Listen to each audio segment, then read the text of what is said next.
guys! Welcome back to my channel.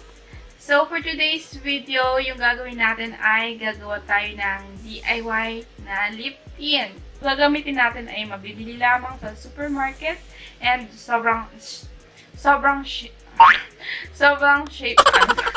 and sobrang safe niya. By the way guys, kung napapansin niyo, wala akong makeup ngayon. Yung meron lang ako is yung kilay. Inayos ko ng konti. But the rest, wala na akong nilagay na makeup dahil yung aking face ngayon ay namamalat. Meron kasi akong ginagamit ngayon na skincare set na sinusubukan ko yung Dr. Alvin na Rejuvenating Set. Ayan, gusto ko lang ipakita sa inyo kasi nakita nyo parang ginawa ko tong video na wala akong makeup. Ito yung ginagamit ko ngayon and ikatlong araw ko na, so namamalat na siya guys. And by the way, yung soap, tinanggal ko kasi hindi ko siya ginagamit.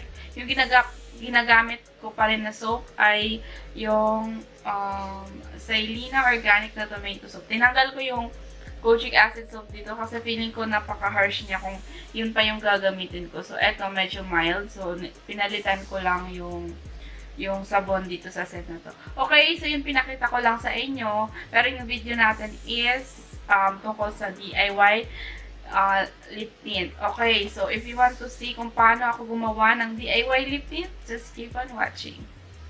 So, simulan na natin guys. Ito yung mga kakailanganin natin. Ito, optional lang naman to guys. Ito, mabibili mo to sa Shopee. Meron itong mga tinitinda sa Shopee, but pwede mo rin gamitin kung meron kang mga empty container ng lip tint. Ayun, pwede mo yung gamitin, pero ito, optional lang naman. Gusto ko kasi meron akong bagong lalagyan, so bumili ako ng ganito. Saka mas prefer ko yung ganito yung applicator. Ayan. Pero kung meron kayong extra na walang laman na lip tint, you can use that. Instead, nabibili pa kayo, okay? So, ayan. Kailangan natin ng container. And then, kailangan natin ng food color. Ayan, food color. Mabibili mo to sa supermarket guys, as in super affordable lang nito and marami pa yung magagawa mo niyan. Hindi mo naman ito mauubos sa isang lagayan. Ayan. Pwede kang pumili ng pink, orange, or violet. Ako kasi yung pinili ko is red since yun yung gusto kong kulay. Okay, so ayan, food color. And then ito yung paghahaluan natin. Kung meron kang popsicle stick, you can use that. Pero ako yung gagamitin ko pang mix ay ang cotton buds. Ayan. So, yan. Dahil meron, hindi naman tayo mawawalan yun sa bahay. So, yun yung gagamitin ko. Tapos, of course, yung gagamitin ko, ayan. Optional lang naman to guys. Ano to, cinnamon. Nilalagyan ko yan. Kasi gusto kong parang merong flavor yung gagawin natin lip tint. Pero kung ayaw nyong lagyan, pwede din naman. And also, ito, lalagyan ko siya ng vegetable glycerin. Pero kung wala ka nito guys, pwede din naman wag mo lalagyan. Pero ako kasi, instead na water, yung ilalagay ko is yung glycerin. Pero kayo guys, kung gusto nyo wala ng ganito, pwede naman tubig lang. Okay, pero ito yung gagawin ko kasi gusto ko parang medyo yung consistency niya is parang gel. Ganyan. Pa, diba? So, ayan yung gagamitin kong pang timpla ng kulay na gusto ko. Okay. So, simulan na natin. Mag-start tayo from this color, yung food color. Ilalagay ko lang. Yung gagawin mo lang naman is tatansyahin mo lang naman kung ano bang kulay na gusto mo. Pinili ko na paghahaluan yung ganito kasi mas madali ko siyang maisasalin dito sa lalagyan. Okay? Pero, okay naman kung kahit wag ng ganyan. Basta, maisalin mo ng maayos.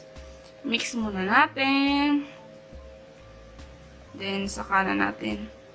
Yung ilalagay ko guys, again, is tansya-tansya lang to. Ayan. Dahan-dahan lang. Dahan-dahan lang para hindi ako magsusukat-sukat, pero kung gusto niyo magsukat-sukat kayo, pwede din. Pero ako hindi na kasi tatansya-tansya ko lang to guys. Okay?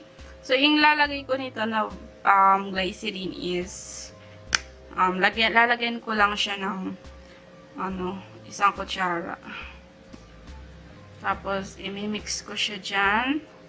Kahit pala hindi ka na gumamit nitong cotton buds, pero pang swatch natin yan mamaya. Ayan. Tapos, itong cinnamon, guys, again, yung ilalagay ko lang nito is isang kurot lang naman. Gusto ko lang yung parang may feeling, may flavor siya. Ganito lang kadami. Ayan. Then, i-mix na natin.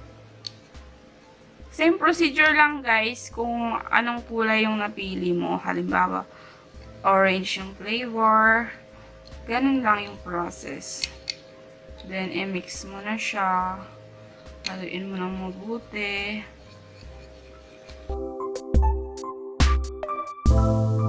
So, try natin siya i-swatch.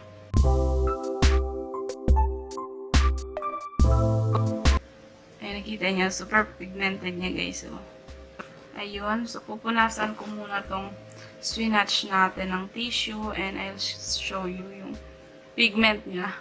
So, ayan. O, diba? Ayan, ganyan siya kaganda yung kulay. Pero kung gusto niyo medyo dark, dagdagan niyo lang yung food color. But ako, okay na to sa akin yung kulay niya. So, ayun, isasalin na natin siya, guys, dito.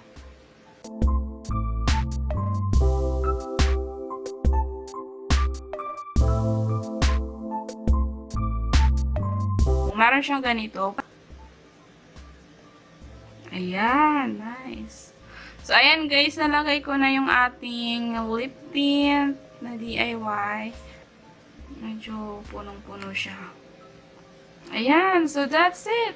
So, ayan guys, tapos na natin gawin yung ating DIY na lip tint na red color. Now, itatry natin siya sa aking lips. And, ayan, ganito yung itsura niya.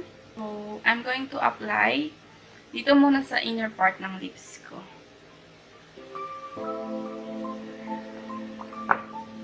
Then, cotton buds.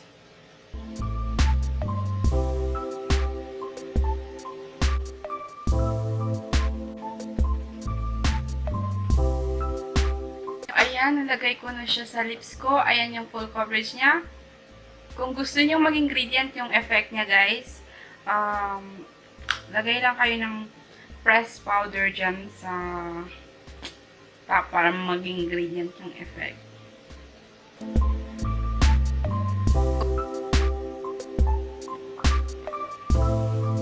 So, there you go. Ayan, nagawa na natin yung lip tint. And this is how it looks like on my lips. I super like it.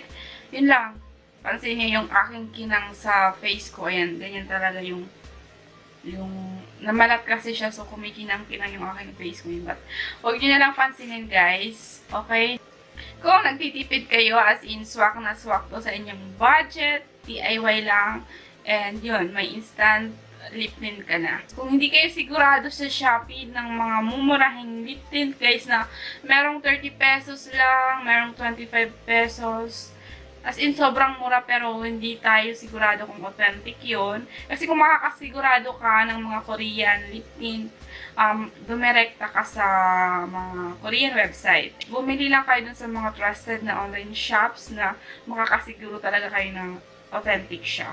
But kung hindi talaga kayo sigurado, as in, parang nagdadalawang isip kayo, and then start muna kayo sa DIY lip tint.